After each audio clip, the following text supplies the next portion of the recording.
Hello, welcome back. We're on day 2 at Beaver Creek, and I'm with Edward Carr, the founder of USAU Corp, probably the next mine to go into production in Wyoming. So, Edward, good to be with you. Great to be here. Thanks so much for having us. Look, exciting period. I know, look, why don't we do a brief intro into the company, and then I really want to dive into some of these permits that you've been granted and really how much you've de-risked this thing. But yeah, why don't we just do a quick intro and then we'll dive in. Sure, happy to. So quick introduction, USAU Corp, we're a publicly traded company on the NASDAQ in the United States, symbols USAU, a little bit of a hybrid anomaly as a mining, exploration development company trade on the NASDAQ. We've got 3 projects currently in the company. Our flagship is called the CK Gold Project, formerly known as Copper King. It's in Wyoming, just outside of Cheyenne. We have received the permits on that, been doing a lot of work, and great project. Then we have a big district scale exploration project in Nevada. That's on the Cortez Trend, just south of Nevada Gold Mines, Barracks, Cortez Hills, and Pipeline Complex.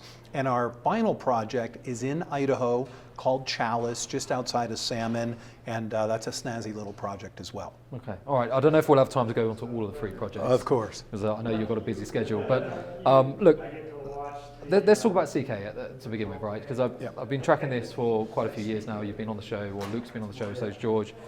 And it seems like you're getting to that final point now where you're going to be making a final investment decision anytime. I mean, I think you've now got 2 out of the 3 core permits that you need. Correct. And you're pretty imminently waiting on the air quality permit to come through, right? Correct.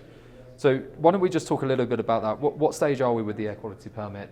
When are we expecting it to come in? Yep. And then we can talk a bit more about the project. Sure. So as you probably know, just to recap, the permit to mine was approved in April of this year, April 2024. With that approval, there were 3 considerations. Number 1, that we had to advance the reclamation bond. We did that right away, check. Number 2, we had to get the water discharge permit. That came very rapidly thereafter, check. The third, as you've rightly pointed out, is our air quality permit. Air quality permit is going into a public comment period the end of this month, and there will be a hearing on October 24th in Cheyenne, Wyoming, and we fully expect after that hearing that it will be approved. Okay. There has not been significant opposition at all to any of the permits, the permit to mine in the past. We don't expect any here on the air quality. It's just a formal process that you go through. So definitely by the end of this year, we should have that final permit in hand, and we are ready to go, game on, to push this forward towards construction and production. Good. All right. So, okay, with that being the case, let's remind ourselves, okay, what have you actually got in the ground? Yeah, so look, this is a gold copper deposit, open pit, comes right up to surface.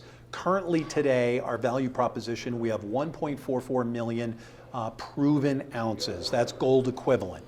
We did a preliminary feasibility study, a PFS, in December of 2021. That's on our website. That's out there in the public document. Shows a 10-year mine life. We are going to be producing a gold copper concentrate by flotation. So we will basically dig a big hole in the ground, take the material, crush, grind, float, produce that con, dry stack the tails, and ship the concentrate off-site for smeltering.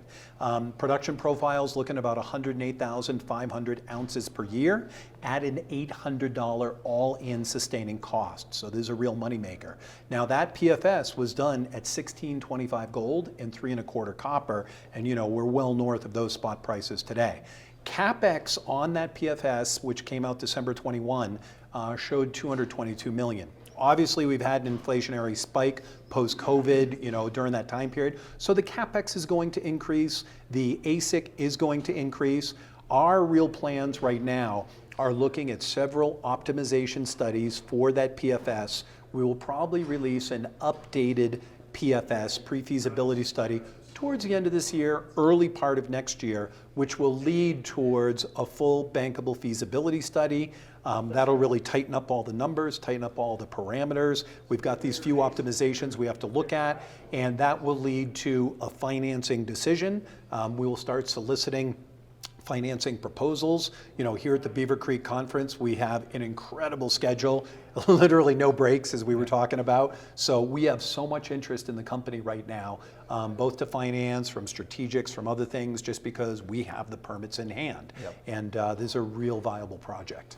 Okay, that's good. So why don't we talk about a little bit, obviously you've got a 9-year mine life at the moment. 10. 10-year mine life with over 100,000 gold equivalent ounces coming out. Yeah. And to be fair, in terms of sort of base case, that's a very good sort of starting point. Obviously, I'm assuming that there's probably more to be found, and that you'll get around to that. What does the next 12 months look like? Because obviously you're saying there you need to update the PFS, and then you also need to do a DFS. So how far away are we actually from a final investment decision, potentially, if all goes well? Yeah, if all goes well, I think mid part of next year could be quite reasonable, and we'll have to see. You know, the value proposition, and George B., our president and CEO, you know, has just tremendous experiences. You know, 45-year mining career, 17 years with Barrick in senior roles. He's built some of their biggest mines.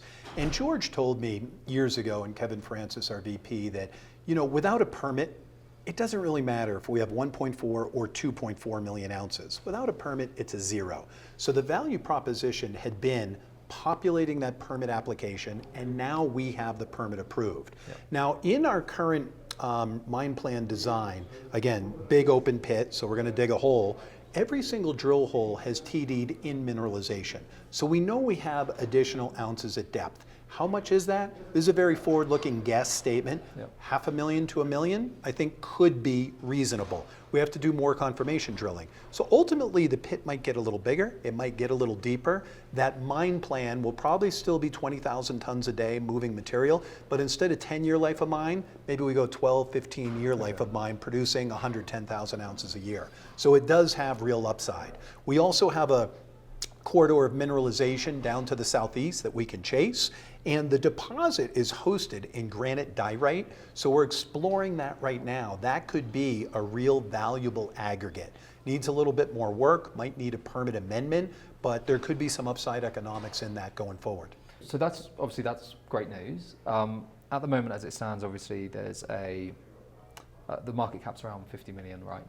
So I guess the main question that you're probably getting from investors now are, okay, it's once you get you're essentially almost permitted, but how do you then raise the finances and actually go on to build this thing? That's probably the main question, right? Well, exactly. And if you just estimate, we'll just kind of round original CapEx in that December 21 PFS 222. I'll round it to 300 because I like round numbers.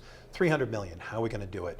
Well, a combination of equity, combination of debt. If you figure 100 million in equity, 200 million in debt, the debt, believe it or not, Peter, could be the easier side.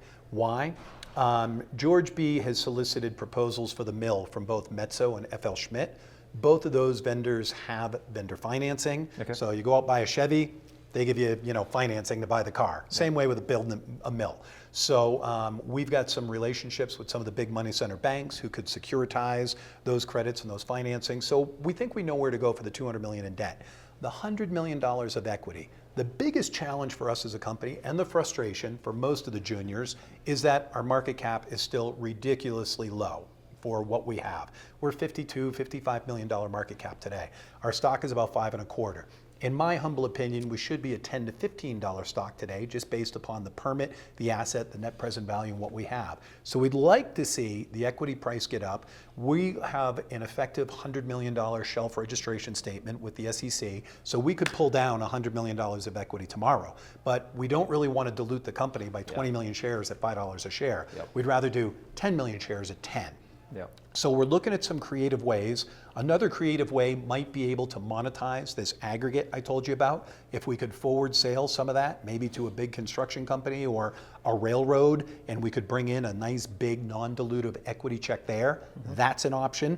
Another option, the deposit is unique in that it comes right up to surface. There's no pre-strip, there's no overburden. Some of our first shovels in the ground are in some of the best, highest grade material. And we've got this pod of about 300,000 ounce gold equivalent high grade. So maybe we could forward sell 30,000 ounces, let's say at $2,500 an ounce, or stream or something. That could be $75 million of equity that I could bring in. So there's real unique ways, how we can finance this. We don't want to run right out and dilute the shareholders, because I'm a major shareholder, our chairman's a major shareholder, our CEO's a major shareholder. We want to do the right thing.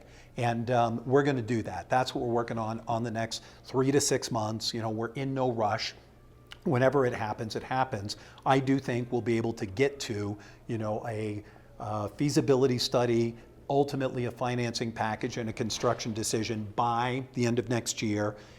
Both George B. and Kevin Francis tell me this can be built in as little as 12 to 18 months. So that could be a 2026 build. We could be into production by the end of 2026. Amazing. Okay. My final question is going back to the permits. Actually, was or the mine plan. Now that the permits and the mining operation permit has been granted, are you able to change the process design in any way? Because I know in some jurisdictions, once you've submitted it, that's it, you're done. Well, I would probably say there's probably never been a jurisdiction or a mine that hasn't had permit amendments in its history. So that's a normal part of mining, that you have mine permit amendments. So we have been granted the permit now, it's fantastic. If, for instance, we wanted to sell aggregate in the future and move like a bulk tonnage commodity, that would be a permit amendment. If we need to change, some issues in the mine plan design or anything, a simple mine plan amendment. And I'll tell you, Peter, a shout out to like the state of Wyoming as a jurisdiction, the state regulators. It is such a friendly jurisdiction. Wyoming is a natural resource state. A lot of coal mines, a lot of uranium mines, a lot of oil and gas. They understand it. The regulators understand it. And they're a true partner in this company and on this project. The state has a 2.1% NSR royalty, so they're getting revenues. This project's probably going to create 250 to 300 jobs during life of mine. We got a captive workforce 15 miles away in Cheyenne. They want the jobs. It's a well-qualified, educated mining workforce readily available there. So they'll be very happy to work with us, and especially just again to talk like about aggregate, if we could figure out a way to sell aggregate successfully, well, the state gets a royalty on that. So it'd be more revenues for the state. So it's a win-win-win. It's a win for the shareholders. It's a win for the state of Wyoming. It's a win, for the employees that are going to be hired in the future, and everything for the betterment of the project. Okay. Yeah. Only reason I was asking, obviously, you got the PFS that you're updating, and then the DFS, and obviously sometimes there can be changes to maximise, I guess, or level out throughput, for example. But it sounds like if there are any changes that are required, it might be a pretty straightforward process to amend that, which is good. Yeah. Okay, well, look, say we're sitting here, I don't know, in 12 months' time at Beaver Creek. What do you want to be able to tell me? Look, I'd love to be able to tell you at Beaver Creek next year that interest rates are down by 200 basis points. We've got this incredible term sheet. We've got maybe a big strategic or a partner that has come in. We have forward sells. Some of us sold some of our aggregate, and we've got a big cash balance, and we are moving forward on a construction decision. We are about to break ground. We're going to build this thing. We're going to produce 110,000 ounces a year of American gold, American copper, American jobs in a Western mining-friendly state of Wyoming. I would love to be able to tell you that by next year. Perfect. Edward, thank you. Thanks for having us.